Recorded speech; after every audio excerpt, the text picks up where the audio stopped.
а детальніше про ситуацію на Східному фронті, зокрема під Бахмутом, поговоримо з Андрієм Бабичевим, бійцем 93-ї бригади «Холодний Яр». Пане Андрію, вітаю вас. Слава Україні.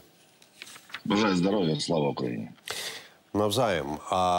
Командувач Сирський у неділю в телеграм-каналі повідомив, що росіяни активізувалися і намагаються відбити втрачені позиції. На тепер запитаю вас, яка ситуація у вашому секторі?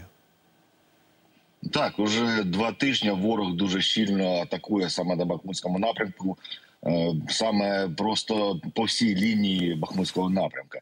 Але є 2 відрізка на цьому фронті, де ворог дуже щільно йде в атаку. Це район Берхівки, Хромове в сторону Богданівки. Там ворог має успіх, і нашим військам прийшлося відкатитись трошки назад. Ворог вирівнює саме лінію оборони там. Це якраз виступ, куди ми вклинились між Берхівкою та з правої сторони міста, то ворог вирівнює саме лінію для того, щоб не було оточення міста. І з північної сторони Бахмута на Кліщівку, з північної її сторони, ворог там дуже сильно пішов, він кинув туди багато резервів. Навіть було, що на тому тижні ворог перейшов залізничну колію, відбив декілька наших позицій і почав закріплюватись на окраїнах Кліщівки.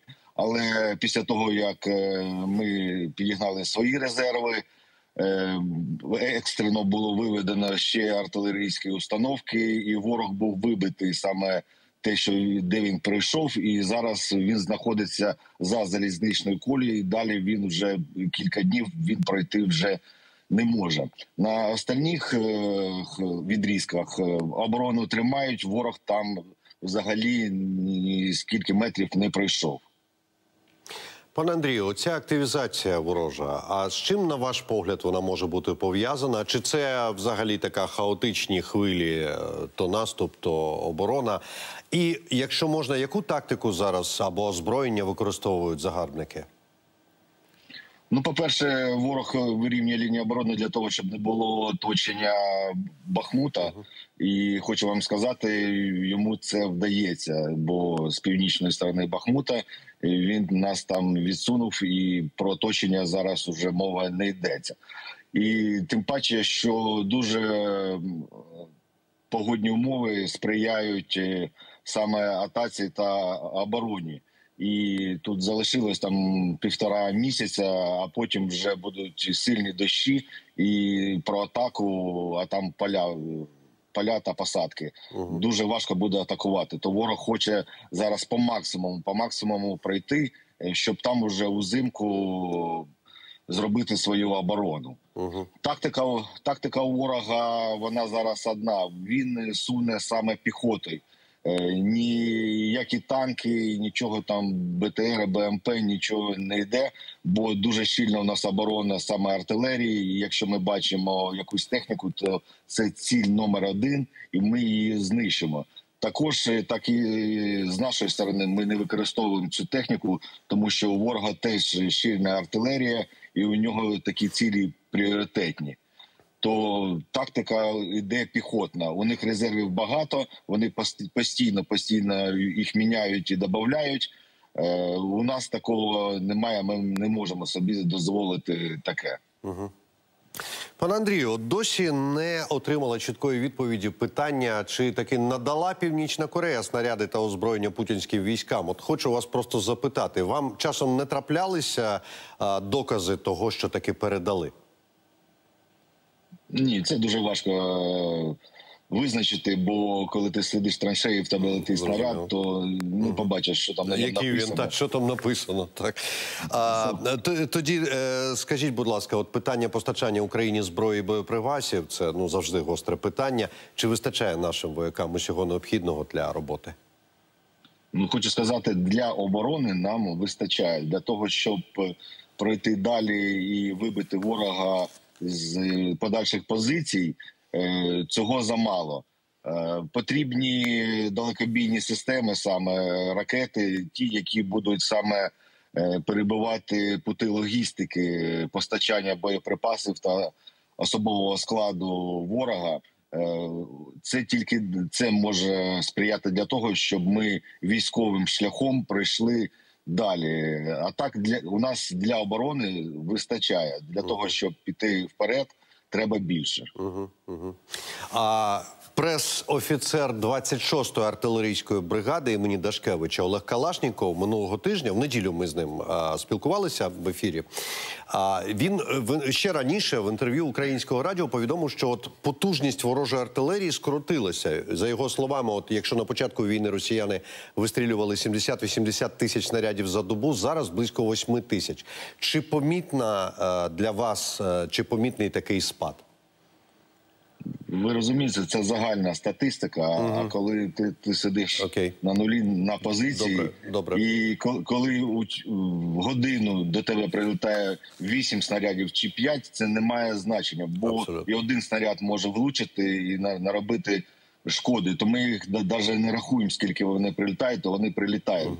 Для того, щоб питати такі запитання, потрібно, щоб звіт був такий, що ми перебили всю логістику і артилерія не працює. І тоді ми питаємо, чи прилітає до вас хоч щось, чи не прилітає. А якщо воно прилітає, то це несе смерть. І ніхто не рахує. Абсолютно, абсолютно. Я перепрошую за таке питання, але просто хотілося поцікавитися. Ну і, звісно, вся Україна зараз поступово відчуває наближення зими. Це і через погоду, і через трошки підвищення ракетної небезпеки.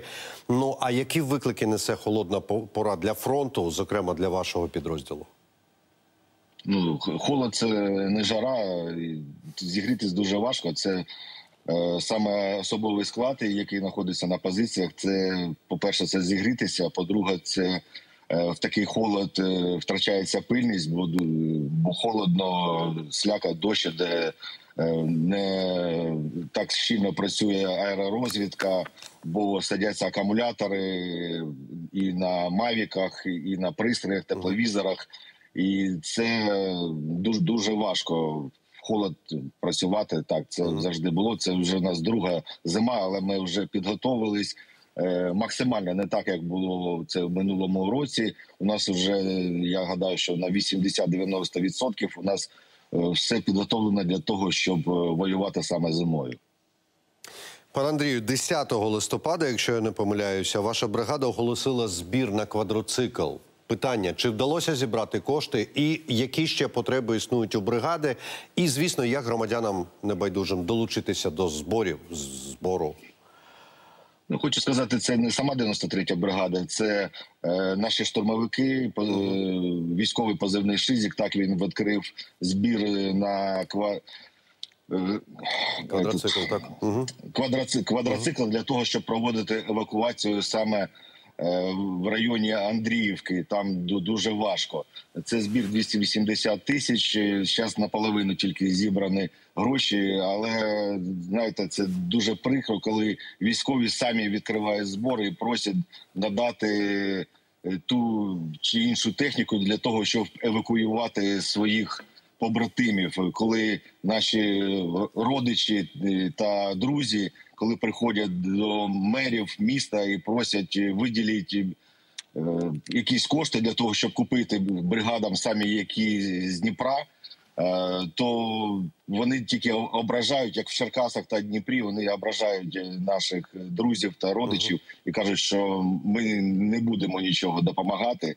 І це нас засмучує, і ми просто винуждені самі це робити, збирати по копійкам. Я вважаю, що цього не повинно бути, бо це дуже моральний дух нас принижує. Пане Андрію, так, я згоден з вами повністю. Саме тому запитаю, от якщо зараз людина хоче дати грошей, куди вона може звернутися і яким чином знайти координати, що називається? Ну, координати – це телеграм-канал, хай у пошуку виб'ють «Шизик». Це його особистий телеграм-канал, там є реквізити. Ну, для всіх, по-перше, я вам дуже дякую за ваш час, за ваш коментар і ще більше за вашу службу. По-друге, нагадаю, що до нашого ефіру зі Східного фронту з позиції під Бахмутом доєднався Андрій Бабичев, боєць 93-ї бригади «Холодний Яр». І по-третє, кажу, 93-й бригаді штурмовикам потрібен квадроцикл. Зібрано лише половина суми. Відносно не астрономічної. Будь ласка, доєднуймося. От просто зараз, якщо у вас є змога, перекажіть, будь ласка. Це дійсно неподобство, коли бійці змушені просити про це. Хоча ми і так повинні їх забезпечувати всім. Дуже вам дякую, пане Андрію. Бажаю вам здоров'я. Дякую. На все добре.